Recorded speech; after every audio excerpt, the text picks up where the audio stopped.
જેવા અટકાવવાનો પ્રયત્ન કરે એટલે પોલીસ આવી જાય. એટલે મૂળ અલગ વસ્તુ આ હતી કે પોલીસ આવી જતી હતી અને ખેડૂતોને લઈ પકડી જતી હતી. ને કોઈ મીડિયા વાળા પણ એમની જોડે જાય ને તો કંપની વાળાએ પોતાના કેમેરામેન ફોટોગ્રાફર રાખેલા હતા કે જે લોકો આ લોકોનું શૂટ કરીને જાય એને એ લોકો શૂટ કરે. અને બીજા દિવસે એક વ્યક્તિએ અમને ત્યાં કીધું કે જો તમે કંપનીને મળો ને તો એ જ ફોટાનો ઉપયોગ કરીને મીડિયાને બદનામ કરવાનું કામ કરે. તમારો પ્રતિનિધિ જનપ્રતિનિધિ ત્યાં બેઠો છે, પણ તમારા ખેડૂતનો પ્રતિનિધિ પણ તો હોવો જોઈએ. એ ખેડૂત તો હોવો જોઈએ જેની સુનાવણી કરો છો.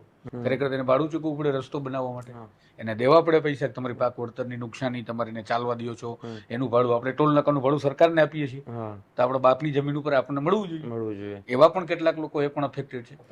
ઘરના ભુવાના ઘરના દાખલા કે કોઈના ભોગે કોઈનો ધંધો નહીં. કે ભુજના સ્થાનિક, કચ્છના જે સ્થાનિક અખબારો છે, મોટા મીડિયા સંસ્થાનો લખતા નથી, બોલતા નથી, અથવા એમના સુધી પહોંચતું નથી, અથવા તો ઇન્ટેન્સિટી ઘટાડીને કોને સ્પર્શતા મુદ્દાની વાત કરે પણ આ મુદ્દા બાકાત થઈ જાય. એ તમારી સંવેદનાને, નાગરિકોની સંવેદનાને છંછેડે એટલે એને ભક્તો મળે. એ તમારી સંવેદનાને છંછોડે. આપણા કોઈ પણ વ્યક્તિ હોય ને, કોઈની બેન જોડે બળાત્કાર થયો હોય તો આપણે એને સાંત્વના આપીએ. આ લોકો સાંત્વના ના આપે, મીઠું ભભરાવે. કેવી રીતે બળાત્કાર થયો છે? દુખ્યું હશે નહીં? બહુ પીડા થતી હશે તમને નહીં? એનું નામ નેતાઓ ને એના બંને ચેલા ભક્તો. સોમાનની શરૂઆતથી જ અમે કહ્યું હતું કે ગ્રાઉન્ડ રિપોર્ટ અમે કરીશું. અલગ અલગ ગુજરાતના ભાગોમાં જઈને અમે તમારા સુધી અહેવાલો પહોંચાડતા રહીશું. જળ જંગલ કે જમીનની વાત હોય, તમામ બાબતો તમારા સુધી પહોંચાડતા રહીશું. અત્યારે હાલ અમારી ટીમ જે છે એ કચ્છની અંદર વાંઢિયા મુકામે જઈને આવી છે. અદાણીની પાવર લાઇન લાગી રહી છે, તેને લઈને ખેડૂતો દરરોજ કયા પ્રકારનો ત્રાસ ભોગવી રહ્યા છે તેને લઈને અમે ગ્રાઉન્ડ રિપોર્ટ તૈયાર કર્યો. અત્યારે આ વિશે જ અમે ચર્ચા કરીશું. અમે જે પ્રકારના ગ્રાઉન્ડ રિપોર્ટ કરીએ છીએ તેના માટે ઘણા બધા અમારી જે આર્થિક જે પરિસ્થિતિ છે તેની વચ્ચે પણ સંઘર્ષ કરીને અમે છેવાડાના ગામ સુધી પહોંચવાનો પ્રયત્ન કરતા હોય છે. તુષારભાઈ અને દેવલ બંને જઈને આવ્યા ગ્રાઉન્ડ રિપોર્ટ પર, એમણે શું જોયું આજે તમામ બાબતો ઉપર ચર્ચા કરીશું. તુષારભાઈ, સૌથી પહેલાં તો જે આપણે શરૂઆતથી જ નક્કી કર્યું હતું કે ગ્રાઉન્ડ રિપોર્ટ બધા કરીશું અને ત્યાં ગયા તો સૌથી પહેલાં તમે ત્યાં પહોંચીને બધા છાપાઓ બધા ફેંદ્યા, તો શું તમે નક્કી કરીને ગયા હતા કે આપણે આ રીતે છાપાઓ જોઈશું, કોણ કેવું રિપોર્ટિંગ કરી રહ્યા છે, કે તમને અપેક્ષા હતી કે ના ચેનલો તો રિપોર્ટ કરતી જ હશે ને?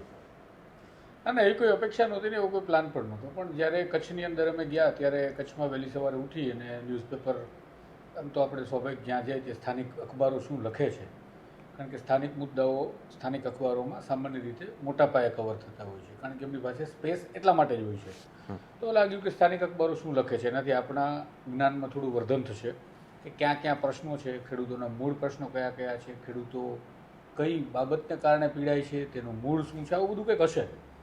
એટલે એ ઉત્સુકતાના કારણે સમાચાર માટે બીજા અખબારો ખરીદ્યા. એમાં કચ્છ મિત્ર અને કચ્છ ઉદય બંને અખબારો સ્થાનિક છે.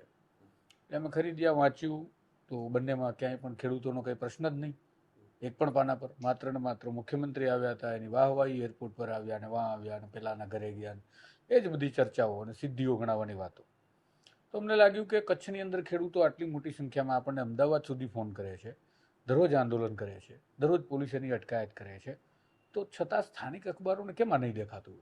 એટલા માટે સૌથી પહેલો રિપોર્ટ આપણે કવર કર્યો ત્યાં ભુજમાં હમીરસર તળાવ છે ત્યાં બેસીને, કે ભુજના સ્થાનિક, કચ્છના જે સ્થાનિક અખબારો છે, મોટા મીડિયા સંસ્થાનો લખતા નથી, બોલતા નથી, અથવા એમના સુધી પહોંચતું નથી, અથવા તો ઇન્ટેન્સિટી ઘટાડીને બતાવે છે. પણ સ્થાનિક અખબારોમાં તો અપેક્ષા હોય કે આ ઘટના કવર થાય, પણ ન થાય. પછી અમને ખબર પડી કે કેમ ન થાય. એટલે અખબારોની આપણને પૂર્વ ભૂમિકા ખબર હોય, સંસ્થાપકો, સ્થાપકો. તો કચ્છ મિત્ર અને ફૂલછાપ આ બંને અખબારો આઝાદી અને સ્વતંત્રતાની ચળવળ માટે પોતિકા અખબાર શરૂ કર્યા. અને એ અખબારો જે ટ્રસ્ટ અંતર્ગત ચાલે છે એની અંદર ગૌતમ અદાણીના ભાઈ ટ્રસ્ટી બની ગયા. અને હવે એમના અખબારમાં કેમ નથી લખતા, એમને જ્યારે વિચાર થયું કે મુદ્દો તો ખેડૂતો અદાણીનો વિરોધ કરે છે, અદાણીની ટ્રાન્સમિશન પાવર લાઈન લઈ જવાનો વિરોધ છે, અદાણીના કોન્ટ્રાક્ટર કામ કરે છે, નથી ખેડૂતોનો પાક ઊભો જે છે એ નુકસાન થાય છે, તો ક્યાંથી લખે? પછી આપણે બધા ખેડૂતોને, સ્થાનિક આગેવાનોને, બધા નેતાઓને મળવાનો પ્રયત્ન કર્યો, સામાજિક કાર્યકર્તાઓને, બધું આપણે કર્યું અને આપણને જે છે એ મૂળ સ્થિતિના તાપ સુધી પહોંચવામાં સફળતા મળી. દેવલ, ત્યાં આપણે સ્ટોરીમાં ત્યાં વીજનો જે થાંભલો હતો એની મૂકી હતી, તો ત્યાં શું જોયું? પહેલાં તો ગ્રાઉન્ડ પર આપણે જઈએ એટલે પહેલાં કંઈ શૂટ કરતા હોય એટલે પહેલાં જગ્યાનો ચિતાર મેળવીએ, શું પરિસ્થિતિ છે, શું છે. તો શું ત્યાં જે સામાન્ય કરતાં શું બાબત અલગ લાગી? એટલે સામાન્ય કરતા જે ખેડૂતો હતા એ બધા એક જગ્યાએ ભેગા થતા હતા, પછી ત્યાંથી ખેતરે જતા હતા, અને ત્યાં અદાણીના કર્મચારીઓ બધા કામ કરવા, એ કોન્ટ્રાક્ટ આપેલો હતો અને એ લોકો કામ કરતા હતા, ખાડા ખોદતા હતા અને એના થાંભલા માટે. તો આ ખેડૂતો ત્યાં જઈને આ લોકોને જીવા અટકાવવાનો પ્રયત્ન કરે એટલે પોલીસ આવી જાય. એટલે મૂળ અલગ વસ્તુ આ હતી કે પોલીસ આવી જતી હતી અને ખેડૂતોને લઈ પકડી જતી હતી. બરાબર. તુષારભાઈ, તમે આ પહેલાં પણ તમે નવજીવનમાં હતા ત્યારે તમે અંબાણીનું રિપોર્ટિંગ કર્યું, રિલાયન્સનું રિપોર્ટિંગ કર્યું. આ તરફ હવે તમે કચ્છ તરફ અદાણી, એક બાજુ અંબાણી બેઠા છે, એક બાજુ અદાણી બેઠા છે. સિમિલારિટી શું છે આ કોર્પોરેટ કંપનીઓમાં? અને સામે ખેડૂતો જ છે. આપણે જોઈએ તો ત્યાં પણ જમીનનો પ્રશ્ન હતો, અહીંયા પણ જમીનનો પ્રશ્ન છે. સિમિલારિટી માત્ર અદાણી અંબાણી પૂરતી નથી. જ્યાં જ્યાં ઉદ્યોગપતિઓ છે, જ્યાં જ્યાં પૈસાદાર લોકો છે, ત્યાં ત્યાં કાયદો જાણે ફ્લેક્સિબલ હોય એમ બદલી જતો હોય છે. આપણે જોઈએ છીએ એમ કે સામાન્ય નાગરિક હોય એની ફરિયાદને સાંભળવા માટે અધિકારીઓને કેવો રસ હોય છે, અને જ્યારે હાઈ પ્રોફાઇલ કહી શકાય એવા લોકો જાય ત્યારે એમનો અંદાજ બીજો હોય છે. અહીંયા ખેડૂતોનું એ જ તો કેવું છે કે નિયમો, કાયદા, પરિપત્રો તમે આગળ ધરો છો અને જે વળતર અમને આપો છો, તો એ નિયમો, એ કાયદાઓ જે ઉદ્યોગપતિઓને ફાયદા કરે છે એના માટેના જ છે, એ તમે આગળ ધરો છો. પણ જે ખેડૂતોને ફાયદો કરી શકે છે એવા નિયમો અને એ કાયદાઓને તમે ધ્યાને લેતા નથી.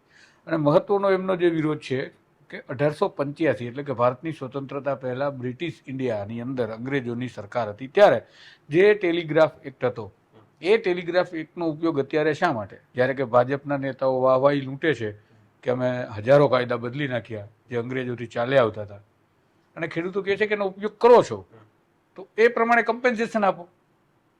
એમાં સ્પષ્ટ લખ્યું છે.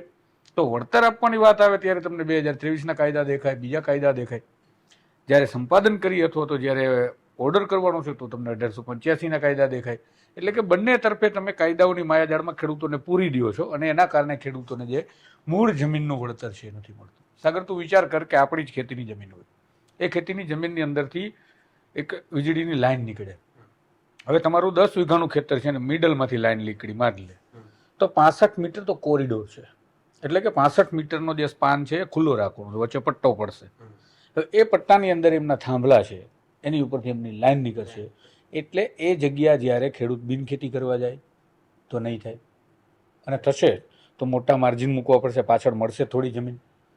એટલા માટે ત્યાં કોઈ પણ માણસ જમીન ખરીદશે નહીં. આજે જે જમીનનો ભાવ ફોર એન એક્ઝામ્પલ 50 લાખ રૂપિયા છે, એ વચ્ચે લાઈન આવશે એટલે એ મૂળ જમીનનો ભાવ ઘટી જશે અને 10 થી 15 લાખ રૂપિયા થશે. કારણ કે બીજો તો કોઈ ઉપયોગ નહીં થાય. બીજી એમની ચિંતા છે, એ વ્યાજબી છે, કે આ થાંભલા આજીવન માટેના છે, 1 દિવસ 2-5 દિવસ માટે નથી. અને ઉદ્યોગપતિઓ આનાથી નફો કરવાના છે એની કંપનીને, તો ખેડૂતોની ભાગીદારી હોવી જોઈએ. જ્યારે કે કંપની કમાવાની છે તો કમર્શિયલ લાઈન છે, તો કમર્શિયલ લાઈનમાં ખેડૂતોની ભાગીદારી નથી. 3 નંબરનો મુદ્દો એમને એ ચિંતા છે કે જે 65 મીટરનો કોરિડોર છે, અને ત્યાં અવારનવાર આપણે ગુજરાતમાં હમણાં જોયું કે કેટલા લોકોના મૃત્યુ થયા એ હાઈ ટેન્શન લાઇનના તારના તૂટવાના કારણે. અને અમરેલીમાં જે છેલ્લે એક વૃદ્ધનું મૃત્યુ થયું, એમના દીકરા સાથે મારા વાત થઈ હતી. એમનું પણ એવું કેવું હતું કે અમે 3 વખત ફરિયાદો કરી કે આ તમારા તાર અમારો જીવ લેશે, જીવ લેશે, જીવ લેશે, પણ કંઈ ન થયું. અને આખરે એ જ થયું જે અમે કહેતા હતા, અને એ ભાઈના પિતાશ્રીનું અવસાન થયું માથે તાર પડવાના કારણે. જવાબદાર કોણ? પોલીસે એડી નોંધી લીધી, અકસ્માતે મૃત્યુનું નોંધ. પણ એમના કહેવા પ્રમાણે અકસ્માત નથી, આ હત્યા છે. આ હત્યા એટલા માટે છે કે તેઓ ઘણા સમયથી ફરિયાદ કરતા હતા. આવા અનેક પ્રશ્નોના કારણે ખેડૂતો ડઘાઈ ગયેલા, ડરી ગયેલા છે. પણ જ્યારે અવાજ ઉઠાવે તો કોર્પોરેટની સામે એમનો અવાજ દબાવાય છે, એવું એમનું કહેવું છે કે એમને પોલીસ પકડી જાય છે. મેં નજરે જોયું કે એઓ પોતાના ખેતર પર જાય, આ કામ ચાલતું હોય એનો વિરોધ કરે, પોલીસ આવે, તરત મોટા મોટા વાહનોમાં પોલીસ ભરી ખેડૂતોને પોલીસ સ્ટેશન લઈ જાય, અને છતાંય ખેડૂતો બીજા દિવસે રૂટીન પ્રમાણે વિરોધ કરે છે. એક આપણે સામાન્ય રીતે કંઈ પણ આ પ્રકારની સ્ટોરી આપણે કરતા હોઈએ પત્રકાર તરીકે, આ પહેલાં પણ જ્યારે કરતા હતા ત્યારે શહેરમાં બેઠેલો વ્યક્તિ, એ સિંધુ ભવન હોય, પકવાન હોય કે એવા વિસ્તારમાં, કોઈ પણ પોસ્ટ વિસ્તારમાં, એ અમદાવાદ ખાલી ઉદાહરણ છે, એમનું હંમેશા એવું કહેવાય છે વિકાસ તો કેવી રીતે થાય, વિકાસ માટે જરૂરિયાત તો હોય ને. પછી આ એ જ વ્યક્તિઓ છે જે કોઈ દિવસ પોતાના ઘરના આગળ આંગણામાં કોઈને ગાડી પાર્ક ના કરવા દેતા હોય, એ ખેડૂતો પાસે એવી અપેક્ષા રાખતા હોય કે તમે આખી જમીનો આપી દો. બુલેટ ટ્રેન હોય તો ખેડૂતોની જગ્યા જાય, પાવર લાઇનમાં ખેડૂતોની જગ્યા જાય, રોડ નીકળતા હોય તો ખેડૂતોની જગ્યા જાય. તો જ્યારે ઇલેક્શન હોય છે ત્યારે તો આપણે દર વખતે ખેડૂત ખેડૂત ખેડૂત કરતા હોઈએ, તો પછી આખું ચિત્ર કેવી રીતે બદલાય? અને ખાસ કરીને આપણું મીડિયા જ્યારે ખેડૂતોના નામે આપણે વ્યૂઝ લઈ આવતા હોઈએ, જ્યારે આ પ્રકારની પરિસ્થિતિ આવે ત્યારે મીડિયા શા માટે નહીં દેખાતું હોય? ત્યાં શું વાતાવરણ લાગ્યું? સંસ્થાઓ છે કોની? ઉદ્યોગપતિઓની.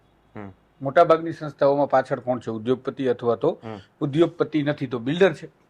એ જ લોકોની સંસ્થાઓ છે તો શા માટે વિરોધ કરે અને શા માટે સરકારની સામે પડીને પોતાના ધંધાને જોખમમાં મૂકે? મીડિયાનો સવાલનો વાત જવાબ થયો. હવે ખેડૂતોની તો રાજ્યના સૌથી મોટા સંખ્યાના મતદારો કોણ છે? ખેડૂતો. ગામડામાં વસતી ગ્રામીણ પ્રજા. ખેડૂતો સીધા નથી તો એ ખેત મજૂર છે, ભાગિયા છે, ખેત મજૂર છે, ઉભડિયાત ભાગિયા છે. આ બધા જે છે એ લોકો છેલ્લે તો ખેડૂત છે. તો એ સૌથી મોટી સંખ્યામાં મતદાર હોવા છતાં એમને અત્યારે આ તકલીફ પડે છે તો એમને પોતાની જાતને સવાલ કરવો જોઈએ. અમે કચ્છમાં ગયા તો બધા એવું કહેતા હતા કે ભાજપના સાંસદ, ધારાસભ્યો, બધા પ્રમુખોને ફોન કરીએ છીએ કે અમારી ઉપર પોલીસ દમન કરે છે, પણ કોઈ આવતું નથી. હજુ સુધી અમને કોઈ મળ્યું નથી. તો ક્યાં હતા બધા નેતાઓ? તો મત પણ આપ્યા ના. હવે ખેડૂતો એવું કહે છે ત્યાંના કે અમે મત નહીં આપીએ. જોઈએ આગળ શું થાય આપણને ખબર નથી, પણ અત્યારની સ્થિતિમાં એવું કહે છે કે અમે ભાજપને મત નહીં આપીએ, ભાજપ વાળાને ગામમાં નહીં આવવા દઈએ, અમે એમને સવાલ પૂછીશું. પણ ઘોડા છૂટી જાય પછી તબેલાને તાળા દેવાનો કોઈ અર્થ રહેતો નથી. જ્યારે અદાણી કંપનીને હોય કે રિલાયન્સ ઇન્ડસ્ટ્રીઝને હોય, આ બધા જ કંપનીઓને રિન્યુએબલ એનર્જી માટે કે પછી ગ્રીન હાઇડ્રોજન હોય, વિન્ડ ફાર્મ હોય કે સોલાર પાર્ક હોય, બધા માટે જે લાખો એકર, સેંકડો એકર જમીનો આપવામાં આવી, અને એ જે જમીનો નજીવા દરે આપવામાં આવી છે, અને એ જમીનો જ્યારે આપવામાં આવી ત્યારે એના બણગા આપણે ફૂંક્યા કે ગુજરાતમાં ઉદ્યોગ મોટો થવા જઈ રહ્યો છે, આપણે રિન્યુએબલ પ્રોજેક્ટની અંદર આગળ જવા જઈ રહ્યા છીએ. પણ વાસ્તવિક આ રિન્યુએબલ પ્રોજેક્ટ હોય કે વિકાસ હોય, કોના ભોગે થાય છે? ખેડૂતોના ભોગે થાય છે. તમે એક તો એને મફતના ભાવે જમીન આપી, એ જમીનથી એ વીજળી ઉત્પાદિત કરીને ધંધો કરશે, અને એના માટે એ પરિવહન, વીજળીનું જે પરિવહન કરવાનું છે, વીજળીના વહન માટે જે થાંભલા નાખશે ખેડૂતોની જમીન પર જશે. હવે ખાનગી મિલકત છે. તો કમસે કમ જ્યારે તમે ઉદ્યોગોને આટલી મોટી સંખ્યામાં મદદ કરતા હોય ત્યારે એવું કહેવું જોઈએ કે ભાઈ આ વિસ્તારની અંદર ખાનગી જમીનો છે, એના મૂળ ભાવ કેવી રીતે નક્કી થાય? તો ખેડૂતોની માગણી યોગ્ય છે કે અમારું પ્રતિનિધિત્વ તો છે જ નહીં સમિતિઓમાં. ખેડૂતોની જમીનના ભાવ નક્કી કોણ કરશે? તમારી જમીનના ભાવ તમે નક્કી કરવા માટે પ્રતિનિધિ તરીકે તો હોવા જોઈએ. લોકશાહી એને કહેવાય. તમારો પ્રતિનિધિ, જનપ્રતિનિધિ ત્યાં બેઠો છે, પણ તમારા ખેડૂતનો પ્રતિનિધિ પણ તો હોવો જોઈએ. એ ખેડૂત તો હોવો જોઈએ જેની સુનાવણી કરો છો, એ ખેડૂત તો હોવો જોઈએ જેની જમીનમાંથી થાંભલા નીકળે છે, એ ખેડૂતોનો એક સર્વે થવો જોઈએ, અને એ સર્વે પછી સોશિયલ ઇમ્પેક્ટનો રિપોર્ટ લખવો જોઈએ. નહીં કે અદાણી પોતાની વેબસાઇટ પર મૂકે એ રિપોર્ટ હોય, નહીં કે કલેક્ટર પોતાની મનગણત રીતે નક્કી કરે એ રિપોર્ટ હોય. અને મોટી વાત સાગર એ છે કે આ ખેડૂતોને સમસ્યાનું હલ શું? આ સવાલ ઉપર જો તમે કોઈ વિચારતા હોય તો શું આપણે અદાણીના પ્લાન્ટ બંધ કરાવી દેવા? શું રિન્યુએબલ ઉદ્યોગ બંધ કરી દેવો? શું આ બધા ગ્રીન હાઇડ્રોજનના અને ગ્રીન એમોનિયાના પ્રોજેક્ટ લાવવાના છે, બંધ કરી દેવા? ના, એ નથી કરવા તમારે. આપણે માની લઈએ કે ચાલો તમારે નથી કરવા, પરંતુ એના માટે તમારી એક પોલિસી, તમારી એક નિર્ણય શક્તિ હોવી જોઈએ જે તમારી સ્પષ્ટતાપૂર્વક હોય કે કોઈના ભોગે કોઈનો ધંધો નહીં. આ એક પહેલી વાત. બીજી વાત કે અદાણી કંપની હોય, રિલાયન્સ ઇન્ડસ્ટ્રીઝ હોય કે ત્રીજી કોઈ પણ એનર્જી કંપની હોય કે કોઈ પણ ઉદ્યોગ હોય, જ્યારે આ પ્રકારની સ્થિતિનું નિર્માણ થાય તો સિમ્પલ અને સોબર હિસાબ મારો તો આ થાંભલા કોઈની જમીન ઉપરથી નીકળે છે, એને ઓપ્શન દેવો જોઈએ કે ભાઈ આ જે જમીનનું ચોકઠું છે એ તમારે કેટલામાં વેચવું છે, તમારો ભાવ બોલો, કારણ કે એની માલિકી છે. બીજા નંબરનું કે તમારે ભાડે આપવું હોય તો ભાડું બોલો તમને. ત્રીજા નંબરનું છે કે તમે જો ભાડું નથી લેવા માંગતા, જો તમને એ પસંદ નથી કે તમારી જમીન વેચી નાખવાની, તો તમારે ભાગીદારી કરો. તો ચાલો આ અદાણી છે કે રિલાયન્સ છે કે જે કોઈ કંપનીનું કામ છે એની અંદર તમને આટલા ટકા હિસ્સો આપી દઈએ, શેર આપી દઈએ. કંપનીઓ શેર ટ્રેડ કરે છે ને, અને એ જ રીતે પોતાના શેરથી તેઓ પોતે ઇન્વેસ્ટમેન્ટ લાવતા હોય છે, બોન્ડ આપી આપીને અથવા તો શેર આપી આપીને, ગીરવે રાખી રાખીને. તો ખેડૂતોને એવું કહો કે ભાઈ હિસ્સેદારી રાખો. ખેડૂતોને એમાં પણ મજા નથી આવતી તો ભાડું અને હિસ્સેદારી અથવા વેચાણ અને હિસ્સેદારી, ઘણા બધા ઓપ્શન છે, ઘણા બધા ઓપ્શન. પણ અહીંયા વિકલ્પ એક જ છે કે ખેડૂતોને જમીન દેવાની છે એટલે દેવાની છે, અને એમાં થાંભલા ઊભા કરવાના છે એટલે કરવાના છે, કોઈ પણ ભોગે. સ્થિતિ એટલે ખરાબ છે. ખેડૂતોની વાત કરી દેવલ, તો આપણે પહેલો જ વિડીયો જે અપલોડ કર્યો એમાં જોયું કે નિત્યક્રમ થઈ ગયો છે ખેડૂતોનો. સવાર પોતાના ખેતરે આવે. સામાન્ય રીતે તો ખેડૂત સવાર આપણે નીકળ્યા હોય ખેડૂત ખેતરમાં તો કે પાણી છાંટવા જવું છું કે સાચવવા જવું છું, તો અહીંયા તો ખેડૂત જાય ને એમના જ ખેતરમાંથી પોલીસ એને પકડી જાય અને પછી રોજ સવાર ઉઠીને આનો જ ધંધો કરવાનો. આ છેલ્લા લગભગ અમે જે દિવસે રિપોર્ટ કર્યો ને ત્યારે 94મો દિવસ હતો. 94 દિવસથી સતત આ પ્રક્રિયા ચાલતી હતી. અને કોઈ મીડિયાવાળા પણ એમની જોડે જાય ને તો કંપનીવાળાએ પોતાના કેમેરામેન અને ફોટોગ્રાફર રાખેલા હતા કે જે લોકો આ લોકોનું શૂટ કરીને જાય એને એ લોકો શૂટ કરે. અને બીજા દિવસે એક વ્યક્તિએ અમને ત્યાં કીધું કે જો તમે કંપનીને મળો ને તો એ જ ફોટાનો ઉપયોગ કરીને મીડિયાને બદનામ કરવાનું કામ કરે. ઓહો, અને એક મીડિયાવાળા ઉપર તો ખોટો કેસ કરી જ દીધો છે એ લોકોએ. બરાબર. એટલે મોટી સંખ્યામાં પોલીસ બંદોબસ્ત હોય ત્યાં. આ અમે ગયા ત્યારે લગભગ 2 પોલીસની મોટી જે પેલી વાન હોય લોકોને પકડવા માટેની, એવી 2 વાન હતી પોલીસની. અને 2 PSI હતા અને બીજા પોલીસ કર્મીઓ બધા. કેટલા ખેડૂતો આનાથી અફેક્ટ થતા હશે તુષારભાઈ, અને કેટલા શું કહેવાય હજુ આ પાવર લાઇનનું કામ ક્યાં સુધી, કચ્છથી માંડીને ક્યાં સુધી? તો આપણે ટોપ ટુ બોથમ સુધી વાત કરવી પડે. જો ટોપ ટુ બોટમ સમજીએ કેટલા ખેડૂતો અફેક્ટેડ થાય. આમ જોવા જાવ તો જેના ખેતરમાંથી લાઈન નીકળે એ જ અફેક્ટેડ છે. કેટલાક ખેડૂતો એવા છે કે જેને નકશામાં લાઈન નથી નીકળતી પણ ત્યાં લાઈન આવે છે, ઓકે, એને કોઈ સાંભળનારું નથી, એ પણ અફેક્ટેડ છે. બીજું કે 13 ખેતર અંદર એક કામ ચાલે છે તો ત્યાં જવા માટે રસ્તો જોઈએ, હેવી મશીનરી લઈ જવા, તો વચ્ચે જે 12 ખેતરો આવે છે એ પણ અફેક્ટેડ છે. કારણ કે એને પણ કેટલાય આક્ષેપો એવા થયા કે ભાઈ અમારા ખેતરમાંથી ચાલ્યા જાય મફતમાં ભાવે, ખરેખર તેને ભાડું ચૂકવવું પડે રસ્તો બનાવવા માટે, એને દેવા પડે પૈસા, તમારી પાક વળતરની નુકસાની, તમારીને ચાલવા દો છો એનું ભાડું, આપણે ટોલ નાકાનું ભાડું સરકારને આપીએ છીએ તો આપણે બાપની જમીન ઉપર આપણને મળવું જોઈએ. એવા પણ કેટલાક લોકો એ પણ અફેક્ટેડ છે. એના કરતાં આગળ થઈને હવે જે હાઈ ટેન્શન લાઈન લાગી જશે, ભવિષ્યમાં જે એનાથી ક્ષતિઓ પહોંચશે એ પણ જે છે એ અફેક્ટેડ છે.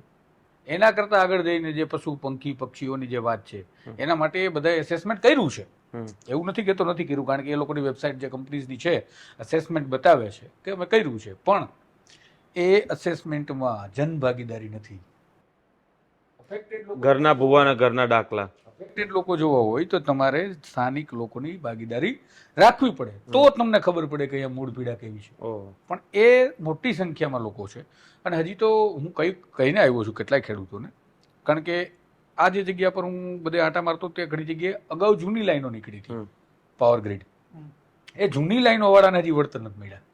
2012 એક વ્યક્તિ આપણને કીધું છે, આપણી પાસે વર્ઝન છે કે 2012માં મારી વાડીમાં કાઢી નાખી લાઈન, હજી મને કઈ નથી. હજી કેટલાય ત્યાં નીકળવાની પણ છે. આ તો કેવું છે કે એક સાથે બધું નથી ચાલતું, તબક્કાવાર ચાલે છે. એટલે અહીંયાનું ટોળું ભેગું થશે, વિરોધ કરીને થાકી જાય, પછી આગળ જશે વિરોધ કરીને. પણ જો મેસિવ સ્કેલ ઉપર જોવા જઈએ તો આ તો છે ક્યાં સુધી લાઈનો લઈ જવાની છે. અને 400 સ્ક્વેર કિલોમીટરનું ગૌતમ અદાણીએ પોતે ગુજરાત વાઇબ્રન્ટ 2022 આઈ થિંકની અંદર જાહેરાત કરતા કીધું કે અમે 400 સ્ક્વેર કિલોમીટરનો પ્રોજેક્ટ લઈ આવીએ છીએ. એવી જ રીતે રિલાયન્સનો પ્રોજેક્ટ છે તો એ કેટલો પાવર ઉત્પાદિત કરશે ને એ કેટલી પાવર લાઈનો નાખશે ને એ પાવર લાઈનો કેટલા ખેતરમાં જશે ને કેટલા વિસ્તારોમાં જશે ને કેટલાને અફેક્ટેડ કરશે. તો તમારે વીજળી ઉત્પાદન કરવું છે તો એના બીજા ટેકનિકલી તરીકા શોધવા પડશે.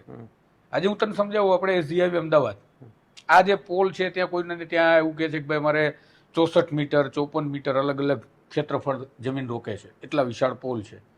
અને અમદાવાદની અંદર આપણે હાઈ ટેન્શન લાઈન SGIB ઉપરથી પસાર થાય છે, પણ એ કેટલો નાનો ગોળ પોલ છે. એ પોલ એકદમ ગોળ છે, મોબાઈલના જે નવા ટાવર બન્યા એ ટાઈપનો, અને ખૂબ ઊંચો છે. અને એ ટાવર બહુ જમીનનું ક્ષેત્રફળ નથી રોકતા. તો એ ટેકનોલોજી છે, પણ મને લાગે છે કદાચ એ ટેકનોલોજી મોંઘી પડતી હોય, સસ્તામાં કામ કરવા માટે મોટું ક્ષેત્રફળ રોકતી જમીન હોય એ પ્રકારના ટાવર ઘુસાડી દેવાનો ધંધો હોઈ શકે. આપણે દાવા સાથે એટલા માટે નથી કહી શકતા કારણ કે આપણે એવા કોઈ એન્જિનિયર નથી, પરંતુ અમદાવાદના SGIB ઉપર છે તો ત્યાં થઈ શકે. એટલે આપણે ગાંડા પણ નથી કે ન સમજી શકીએ, કારણ કે વિમાન તમારું ઉડે તો બીજાનું વિમાન હોય ઉડે જ, એ જમીન પર ન દોડે. આટલા દિવસથી તમે કહ્યું કે ખેડૂતો, દેવલ તે કહ્યું કે ખેડૂતો આટલા દિવસથી આ જ એમનો નિત્યક્રમ છે. આપણે આ પરિસ્થિતિ જોઈ ઘણા સમયથી ચાલે છે. ગયા ત્યારે ખેડૂતોનું પહેલું રિએક્શન શું હતું? અને બીજું તુષારભાઈ કે આટલા બધા સ્વતંત્ર મીડિયા છે, આપણે તો જો હમણાં શરૂ થયા, દાવો કરનારા ઘણા બધા મીડિયા સંસ્થાનો છે, તો અત્યાર સુધી કોઈના ધ્યાને જ નહીં આવ્યું હોય જે પોતાને સ્વતંત્ર કહે છે, લોકોનો અવાજ કયા કરે છે. ચલો મોટી સંસ્થાઓને તો કોર્પોરેટનું દબાવ હશે, પણ જે આપણે જેમ કામ કરવાનું વાત કરી રહ્યા છે એ બધા ક્યાં છે? એટલે હું એક તને સમજાવું સાગર, એક સમાચાર કવર કરવા, આપણે તો દુનિયામાં છીએ સમાચારની એટલે ખબર છે, એક સમાચાર કવર કરી લેવા અને એક એને મિશન સમજી લેવું, બે અલગ વાત હોય છે. મિશનરી જર્નલિઝમ શું છે એ જ તો આપણે કરી રહ્યા છીએ કે રોજે રોજે ઘટનાને રિપોર્ટ કરો, એ ઘટનાને કવર કરો, એના મૂળ સુધી જાઓ, કંપની શું કરે છે, ઇન્વેસ્ટર કોણ છે, કેવી રીતે કંપનીની અંદરથી આ કામ આવ્યું, કેવી રીતે મંજૂરી મળી, કેટલી મંજૂરી મળી, ક્યાં કેટલી સંખ્યામાં કામ ચાલે છે, આ બધા જ વિશ્લેષણ કરો. એનાથી કેટલા લોકોને અસર થાય છે, જમીન પર લોકો શું માને છે, આ બધું જ વિશ્લેષણ કરો અને એને રોજ પબ્લિશ કરો, હેમર કરો, તો જઈને કદાચ સરકારની આંખ ઉઘડે, લોકોની આંખ ઉઘડે. એ આપણે કરી રહ્યા છીએ. સમાચારો કવર બધાએ નથી કર્યા એવું નથી, કર્યા છે, પણ એ સમાચારની ભાષામાં. આજે હું 8 કોલમ છાપું એ અલગ વાત છે, અને નાની ચબરખી અને ચબરખી છાપવું એ અલગ વાત છે. અથવા તો હું 3 કોલમના ફોટોગ્રાફ છાપી દઉં અને નીચે 2 લીટી લખું કે કચ્છના વાંઢિયા ખાતે ખેડૂતોએ કર્યું વિરોધ પ્રદર્શન, હાઈ ટેન્શન લાઇનના વિરોધમાં ખેડૂતો થયા એકત્રિત, પોલીસે કરી અટકાયત, વાર્તા પૂરી. અને એની જ જગ્યાએ હું પહેલા પાના ઉપર લખું, સિદ્ધિઓ ગણાવું છું, મુખ્યમંત્રી શું આપ્યું, આ સરકારે શું આપ્યું, કેટલા વિકાસના કામોના લોકાર્પણ થયા, કેવા કેવા થશે, ભવિષ્યની અંદર કેવું થશે, નથી, એ બધું હું રિસર્ચ કરીને મૂકું છું. જ્યારે કે આ બાબતને હું ખાલી આવી રીતે મૂકું છું. એટલે જેણે રિપોર્ટ કર્યું છે એમને પણ આ રીતનું રિપોર્ટ કર્યું છે, અને જેમણે રિપોર્ટ નથી જ કર્યું એ તો ક્યારેય નથી જ કરવાના, કારણ કે એમના જ ઉદ્યોગોની વાત છે, ક્યાંથી કરશે? એમના પોતાના જ ધંધા ઉપર આવતું હોય તો રિપોર્ટ કરે, એ પણ તકલીફ છે. ખેડૂતોનું શું રિએક્શન હતું દેવલ પહેલા તમે મળ્યા એટલે? એટલે ખેડૂતોનો અમે એક સભા હતી પહેલા, એટલે સભા દરમિયાન અમે મળ્યા હતા, એટલે અમારે થોડું ઘણું ઇન્ટરેક્શન થયું હતું એમની જોડે. એવી રીતે જ અમારે ત્યાં સોર્સ બન્યા કે ગામમાં જઈશું તો ગામમાં કોની જોડે જઈશું, ગામમાં ક્યાં જવાનું, કારણ કે ગામ નવું હોય આપણા માટે, કઈ ખેતરમાં જવાનું કંઈ ખબર ના હોય. તો એ સભાથી જ અમને માણસો મળ્યા, સામાન્ય રીતે માણસો ઓળખતા હતા તુષારભાઈનું, તો એ રીતે ઇન્ટરેક્શન અમારું થોડું ઇઝી થયું. બરાબર. હવે આપણી ઉપર છેલ્લી વાત આપણે એ કરીએ તુષારભાઈ કે ઘણી વાર કહેતા હોય છે કે તમે દરેક જગ્યાએ કેમ નથી દેખાતા, દરેક જગ્યાએ તમે કવરેજ નથી કરતા. આપણે કચ્છ ગયા અને આપણી જે વાસ્તવિક પરિસ્થિતિ છે આપણે ત્રણે જાણીએ છીએ, તે છતાંય આપણને અહીંયા લાગ્યું કે ખરેખર કોઈ નથી કરી રહ્યું, આપણે પહોંચ્યા. અને ઘણીવાર આપણને ક્રિટિસાઇઝ પણ લોકો કરતા હોય છે, જે આપણે ક્રિટિસિઝમ આપણે સહન કરતા જોઈએ છીએ અને આપણી જવાબદારી છે. પરંતુ એ સ્પષ્ટતા કરવી હોય તો તમે શું કરશો કે દરેક જગ્યાએ કેમ પહોંચવું મુશ્કેલ હોય છે આપણે? દરેક જગ્યાએ પહોંચવું તો મોટા મોટા ઉદ્યોગપતિઓના કોર્પોરેટ સંસ્થાનો માટે પણ મુશ્કેલ હોય, તો આપણા માટે સ્વાભાવિક રીતે હોય, કારણ કે આપણી આર્થિક ક્ષમતાઓ એક લિમિટમાં છે, આપણી શારીરિક ક્ષમતાઓ એક લિમિટમાં છે. આપણી પાસે દિવસના 24 જ કલાક છે જેમ બધા પાસે છે, અને આપણી પાસે એ 24 કલાકની અંદર નક્કી કરવું પડે કે પહેલાં કયું કરવું અને કયું ન કરવું. એટલે આવી ઘણી બધી બાઉન્ડ્રીઝ આપણા માટે છે. ટીમ નાની છે તો આપણે બધા પ્રયત્નો કરીએ છીએ, એમાં આપણે જ્યાં થાય એ કરીએ છીએ. અને જે ક્રિટિસિઝમ કરવાવાળા છે એ તો રહેવાના છે. જે લોકો પેલા બીજાને ભક્તો કહેતા હતા એ બધા ભક્તો છે, એવા બધાના ભક્તો છે.